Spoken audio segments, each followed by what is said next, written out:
Hello, this is Gavin McDaniel. Myself and Durwood Shepherd are going to be presenting on the standard plans implementation. This is a recorded repeat of the presentation that we did in the 2017 Design Training Expo. It's also been updated to include more recent information.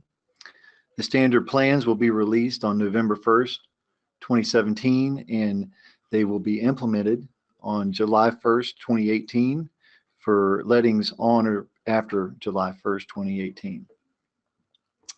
So I'm going to talk a little bit about the presentation roadmap and what to expect. I'm going to talk about the title change. I'm going to talk about the number changes, the standard plans vision that we have, the timing for the changes, and Durwood's going to get on and talk about what problems we're trying to solve, standard plans process, the nomenclature, and he's going to go through a preview of the resources in the website. Now I'm going to talk about the title change. We're changing the title from the design standards to the standard plans for road and bridge construction.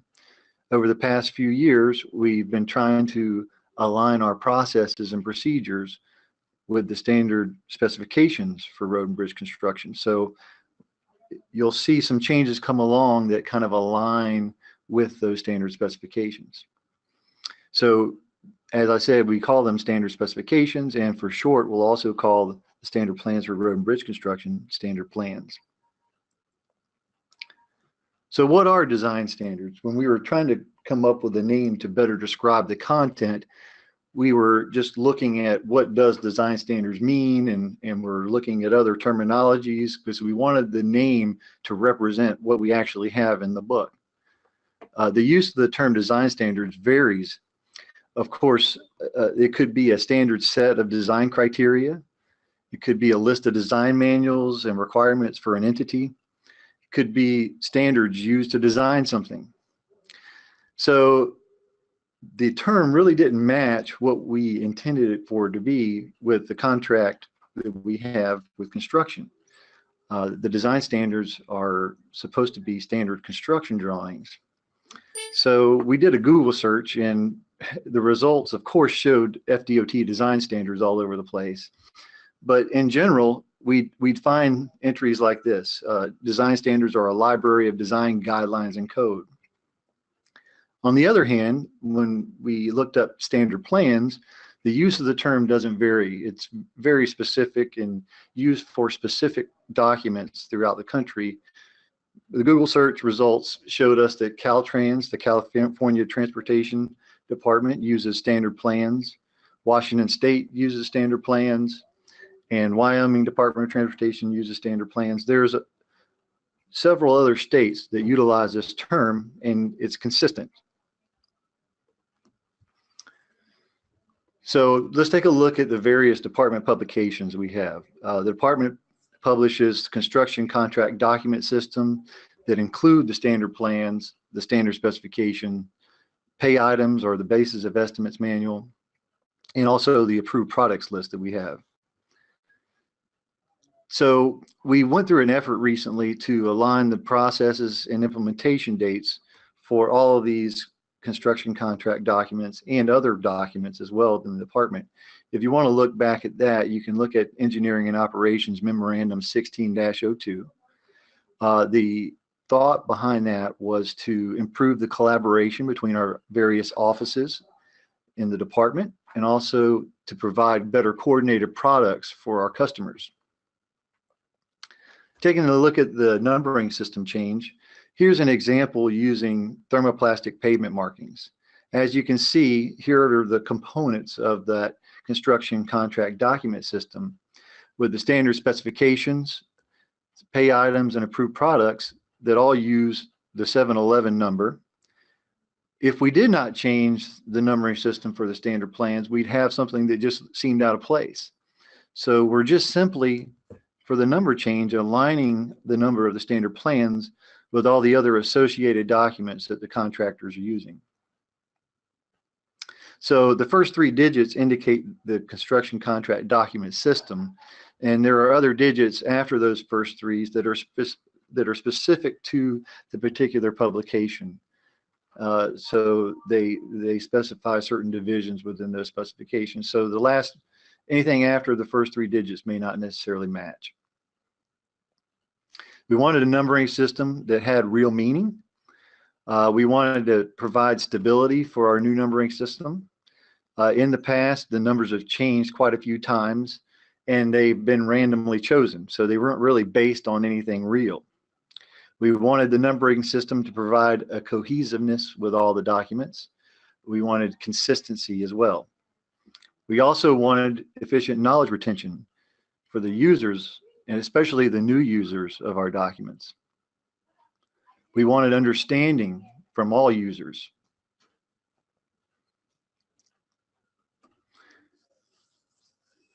So the renumbering the indexes is based on the primary specification and pay item numbers. We realized that some of our indexes are associated with multiple specifications of pay items, but we went through a process of identifying the primary specification for each one of our indexes. It doesn't require knowledge gain. Designers and contractors already know the spec and pay item numbers, and it's more intuitive and redundant. It also brings inconsistencies to light for future improvements. Through this process, we were evaluating the numbering system, and some opportunities for future improvements kind of rose to the surface. So over the next few years, you might see additional changes come to the standard plans that are improvements based on what we've identified through this process. I want to talk a little bit about the vision that we have for the standard plans. The department's vision is serving the people of Florida by delivering a transportation system that is fatality and congestion free.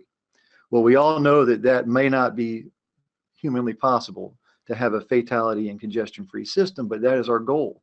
And our vision is always aimed a lot higher than we can actually achieve. So we have some vision for the standard plans, and how does that help realize the department's vision?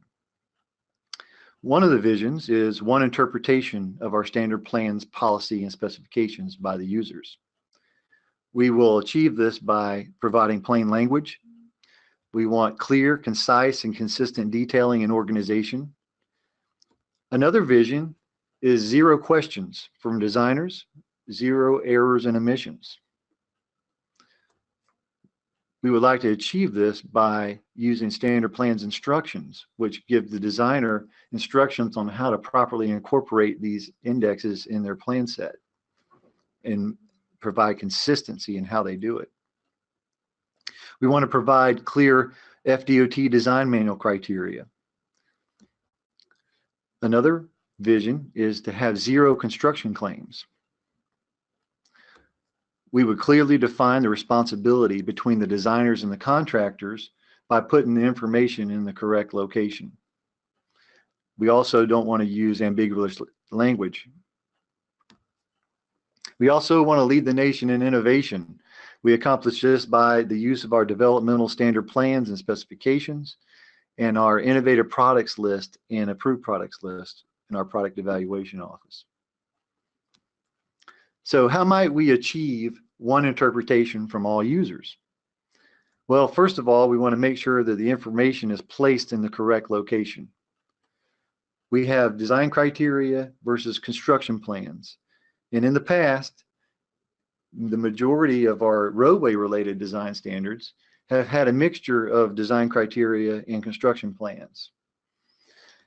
We want to focus on the end user needs, and the end user of our standard plans is our construction folks, the contractors. We want to reduce the number of sources for the same type of information that we're placing. We also want to be clear on the designer versus the contractor responsibility. If design information is located within these construction contract documents, then the contractor might not be clear on whether it's his responsibility or not.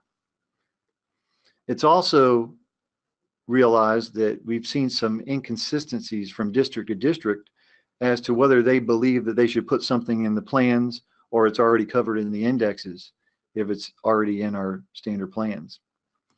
So this leads to a more clear and consistent interpretation of what we need to have in our plant's production process. Here's a very simplified example that might illustrate the point that I'm trying to make. So let's say we had standard plans to install a light bulb. Well, the guy's out there in the field that's hired by the contractor to install this light bulb. So he gets this standard plan to install the light bulb, and all he needs to see is, I've got this light bulb that's been provided to me by the contractor. It's listed on the APL. All I have to do is stick it in this receptacle and hand tighten. Well, what we've seen in the past is, well, how about let's provide him with some general notes here that probably should be in the standard specifications. And oh, how about a nice little detailed drawing of what's inside the light bulb? And maybe we'll have some designer notes, some electrical formulas for the designer. Oh, we certainly don't want to miss the payment information that should be in the spec. And maybe some other helpful information for this guy. Well, if I'm the guy trying to install this light bulb, how long is it going to take me to find the information I actually need? And how clear is it going to be to me that I don't need to do anything else? So we've recently seen our standard plans vision realized by the release of our Guardrail Index 400. It will be renumbered to 536 after this new release. The information was placed in the appropriate location. The roles and responsibilities of each person are clearly identified. We've had very few questions, and the questions that we have had have been easy responses. Next cycle, we expect 0 questions. We've also been able to eliminate a frequently asked questions webpage that had been maintained for years. We've also eliminated a guardrail engineer position. So why make these changes now? With all the changes we have coming on with the FDM and all these other changes going on, why is it so critical that we make these changes now? Well, for several years, the Bridge Maintenance Office has been requesting that all bridge-related design standards be included in the structure's component plan set. This is due to the nature of the bridge design life lasting anywhere from 75 to 100 years, and the need for maintenance to be absolutely sure of what standards were used in the construction of those bridges. If we did this, our standard plans usage process would have to change. We also would have to have a need to distinguish between bridge and road, and also updates to references in the ebooks would have to occur.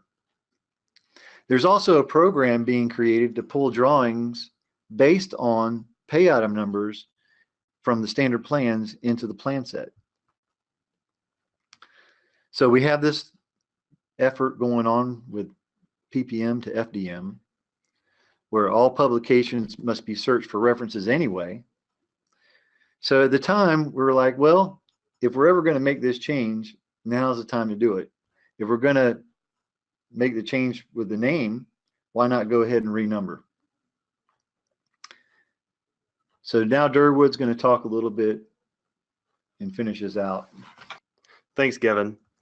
What I'm going to start going through, I know Gavin kind of alluded to this with some of his slides about the standard plans vision, our office's goal as a whole, but just kind of reiterate some of those things and demonstrate why this change is being done, not only from a renumbering and renaming perspective, but from the total vision of trying to create a system of construction documents and design documents that serve their proper functions for the folks that are doing that particular work. And so in this kind of example right now of some of the current problems with the different documents we have is we have these currently the instructions for design standards, which kind of sometimes are referenced either within the PPM or FDM, the BOE, some of the design standards reference the instructions right now. You've got the BOE, which isn't in and of itself a construction document. You got the PPM, FDM, which is a design document, but then you have the specifications and the design standards, which are truly intended to represent contract documents and are referenced in our contract plans through reference on the key sheet. So you can see how when a document that is a construction document references one that's not, how that can create some issues, both for an understanding of what the information represents and who's responsible for it.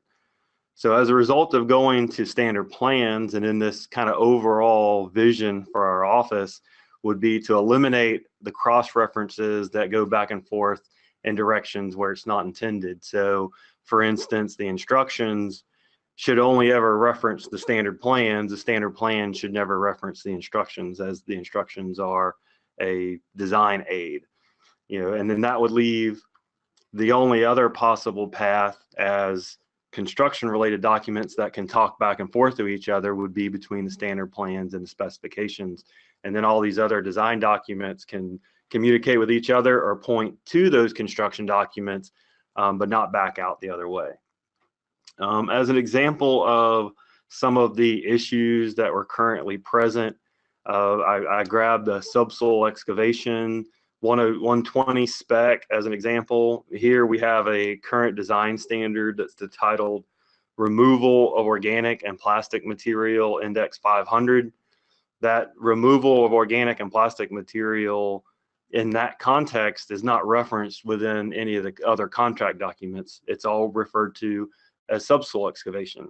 It's paid for in the pay item structure through 120 subsoil excavation. Here's an excerpt from the existing PPM that references subsoil excavation. It does provide a reference to index 500 for what the designer needs to understand about that type of activity. But obviously, circling back around to the overall vision, that if you have an index that's titled and numbered so that it can be easily understood how that works with other items, it creates a much better working system. Here's just a quick view of the subsoil excavation part within the BOE. So, that was just a quick example. Now I wanted to kind of go through some of the notifications that have gone out that has a lot of the detailed information, and we'll hit on some of those items as I go through the presentation. But in March, we issued a design memorandum that basically notified everyone of the coming name and number changes of the design standards to the standard plans. It also outlined the different usage process between bridge and road related items. It made available the idea of an impending crosswalk, and I'll cover that a little bit more. But that crosswalk will be there to provide a reference within the contract documents between the old numbers within the design standards and the new numbers that will be used for the standard plans. Following that memorandum, Roadway Design Bulletin 1706 was issued, which actually provided the implementation schedule and made official the crosswalk that will be published with the standard plans, that provides that number reference, so that at any point in time that maybe within a contract document that a number doesn't get updated, that there's a reference there within the contract mechanism for that. So the crosswalk, this is a concept that has been used in the past and that we're implementing here. At the present time, we intend on publishing the number crosswalk with the standard plans for a minimum of 2 years. That way, for plans that are substantially complete, that it wouldn't affect any of those existing contracts and that contract language that may already be present, and allow for a contractor that might see a misreference for, say, Gavin talked about index 400, to go to that crosswalk and see that index 400 is now renumbered to index 536-001, and that be, again, part of the contract. And this will also allow for a time period where maybe other agencies, state and local, could get some of their documentation or their guidelines updated to match with the new standard plans numbering system when they rely on our document for assistance. So what does the crosswalk look like? In a zoomed in view here, you can see that we're basically laying out the crosswalk so that it is numbered and organized based on the previous design standard index numbers. So someone who's familiar with that order can go into that crosswalk and quickly find out what the new number is. Along with the crosswalk, we'll also be publishing a traditional table of contents within the document, and this will provide it the same information in the other format where the standard plans will be arranged based on the new number, and those new numbers obviously are going to be tied into the primary specification pay item, or the primary specification and the primary pay item associated with the work within that index. And also the subcategories and the divisions of the new standard plans will be based on the same divisions as they are divided in the specifications. So when you see these subcategory titles, those match those particular titles within the standard specifications. Another important thing to point out is this miscellaneous section that will be included within the table of contents. In a closer view, you can see that those miscellaneous items all start with 000, and that is obvious that there's not a specification or a pay item that starts with 000. So this was a place for us to temporarily house some miscellaneous standard plans that are either containing a lot of criteria information, and we didn't have either time to this cycle or a developed location to place this criteria in another document. So, or they are standard plan where there's still a heavy mixture of criteria and contract information, and again, still working towards a solution to find a permanent location for that information. So the long-term plan is that these 000 miscellaneous standard plans would eventually go away once we find a better place for them. But for right now, they still exist, and we wanted to create a numbering system and a location for them so that people wouldn't get them confused with any standard specification section or pay item. Also want to point out an example here with settlement plate standard plan, where it is a standard plan, but there is no standard specification.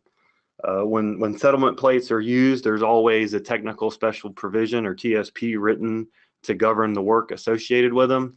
So what we did there is add a designator in the second 3 digits and place a T in there, and so that will help, give a key to the user that there's not a standard specification 141, that in fact a technical special provision is always provided along with that, but that kind of standardized number for the TSP starts with 141.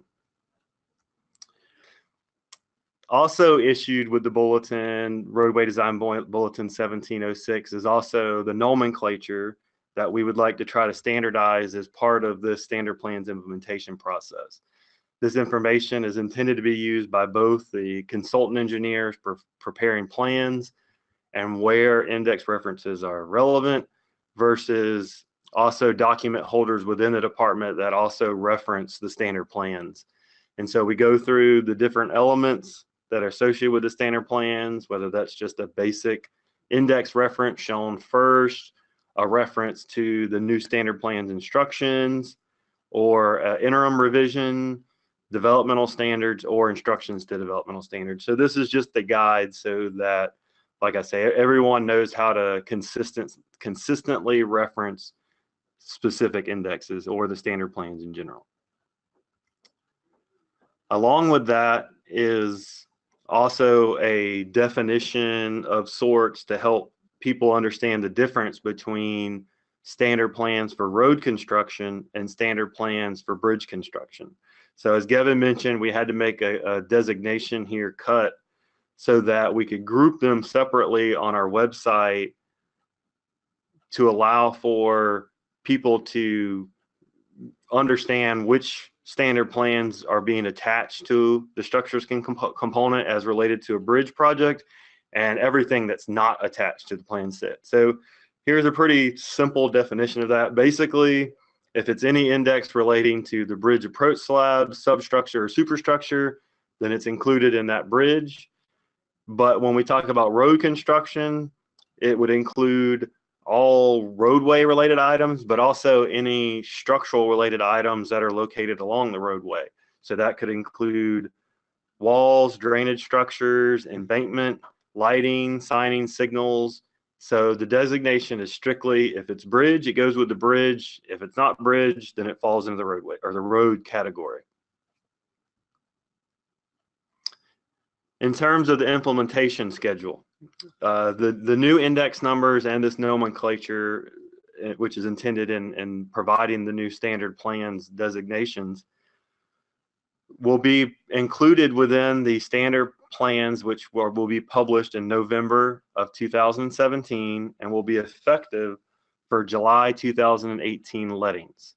However, as I spoke about the reasoning behind the crosswalk, we were giving some latitude for other projects that are currently in design, depending on its phase. So for lettings between July 2018 and June 2020, any plans that are less than the phase 3 submittal must be updated to include the new standard plans numbers and nomenclature.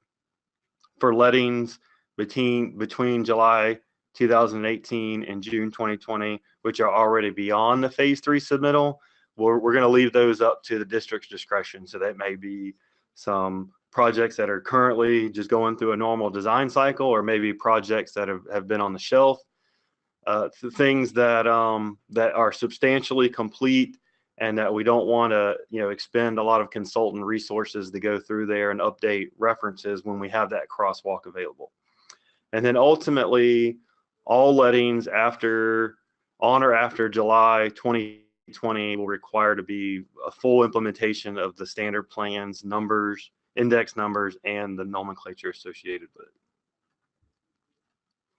So as a part of this kind of educational effort into this change between design standards to standard plans, it kind of led us to looking at a lot of the various guidance that we have surrounding the usage of standard plans, and that a lot of that documentation was shown within various locations, predominantly on our design standards website currently, as links to a PDF document that covered everything from our developmental standard plan or developmental design standards process, or how to use the current IDSs, to what we call a terms of use document for the use of the DGN CAD files that are on our website. So these were all different documents that were spread across the website and various links.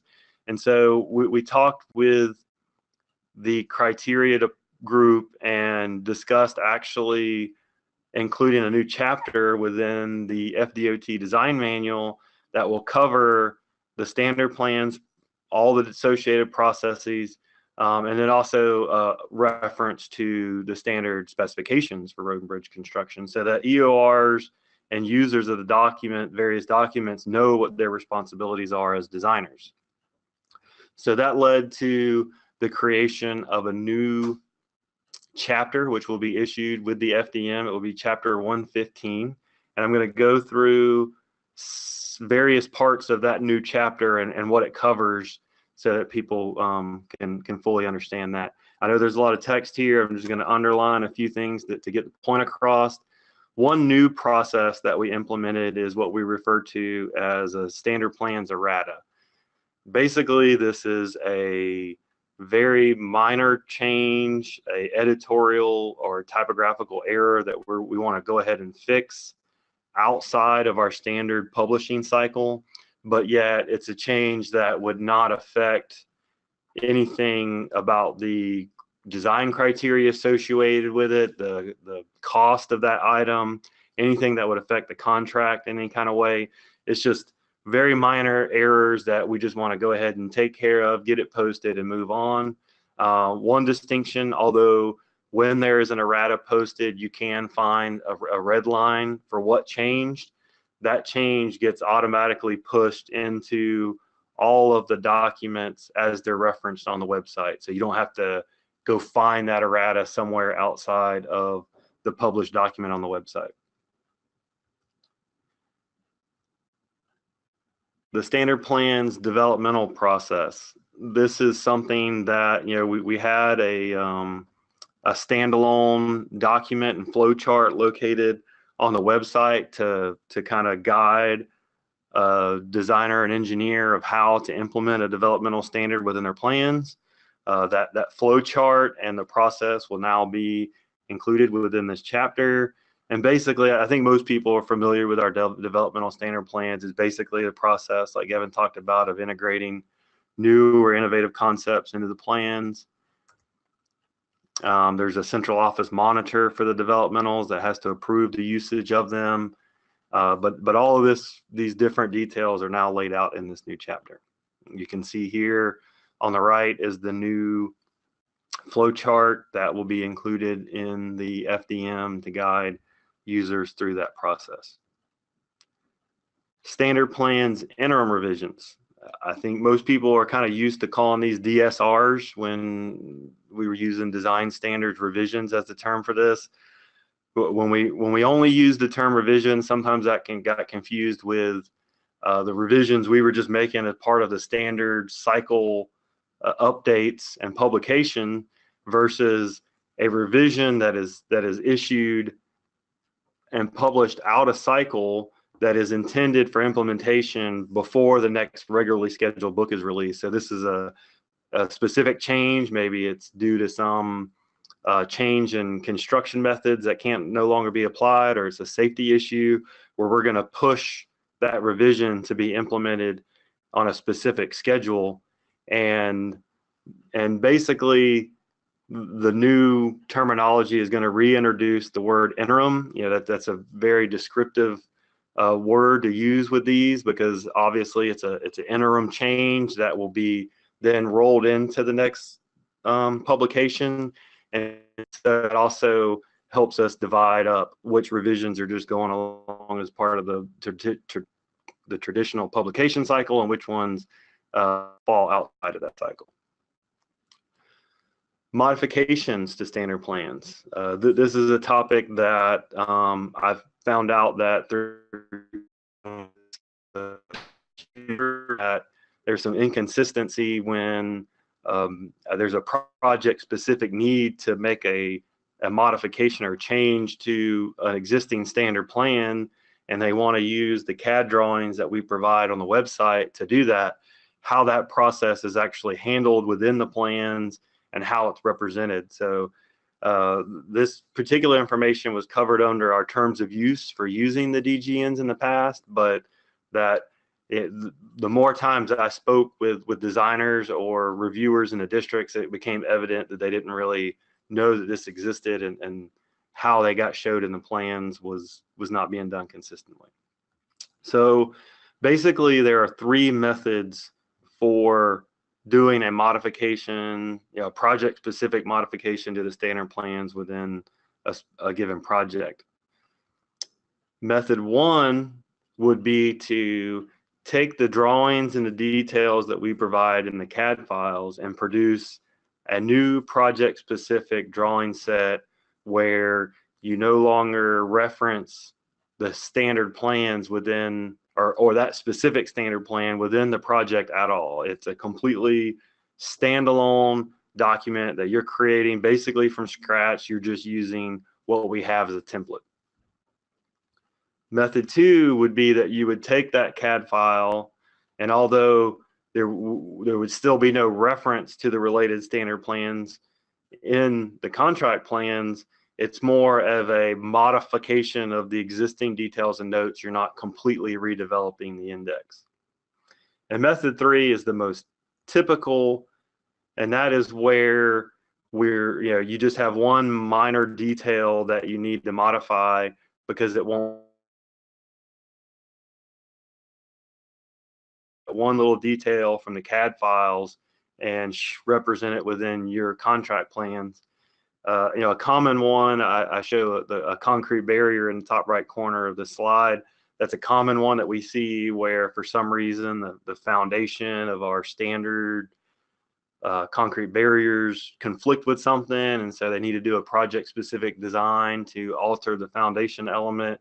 Well, all you got to do is grab that one specific detail, place it on a separate plan sheet within your contract plans, title it specifically a modification to standard plan and whatever that particular index number is, and that's all you would need to do.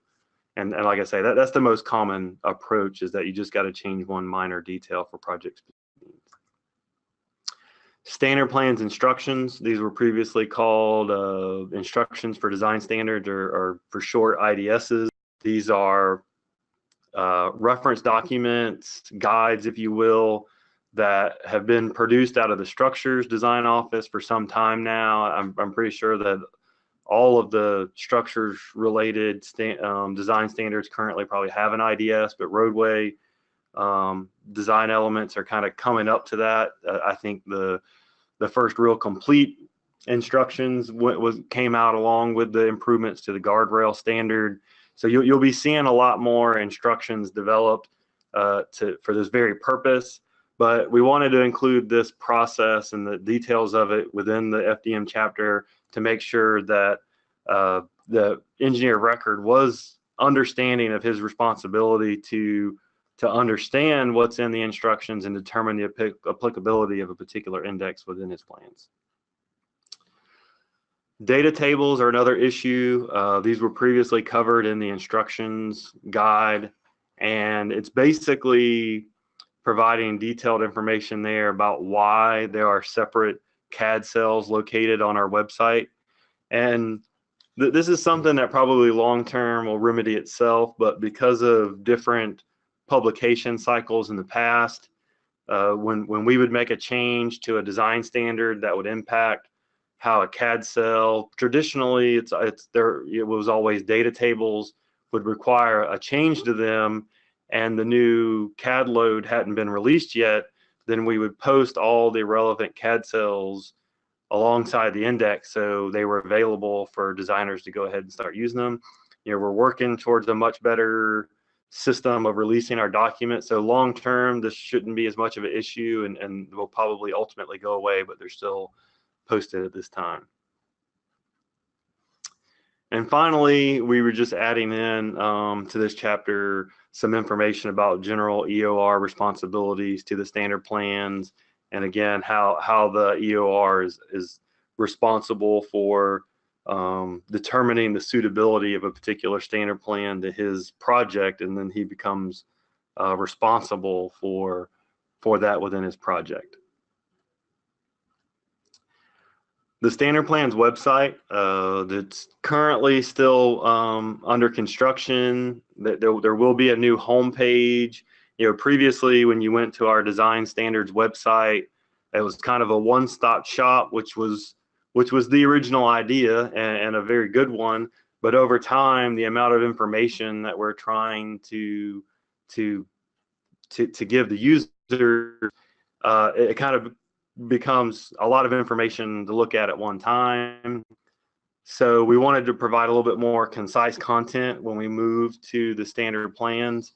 And then there's also the separation of the standard plans for road construction and the standard plans for bridge construction. So the website was going to have to be a little bit reorganized just for that. So just very high level here. Here's what the current website looks like. You can see that there's an industry review information on here. There's a link to training. This is where you would find the link to get to all of our developmental design standards or bulletins. And then below that, you have this historical archive of the various design standards that have been published since the early 70s. And it also listed whatever the most recent publication was as current, which was a little bit of a misnomer, because within a particular construction project, they could be going back a couple of years, and it's not necessarily current to them, may just be current to design. So here's just a new look at the new homepage for the standard plans. We've kind of created this new homepage so that people have a better selection of the different topics.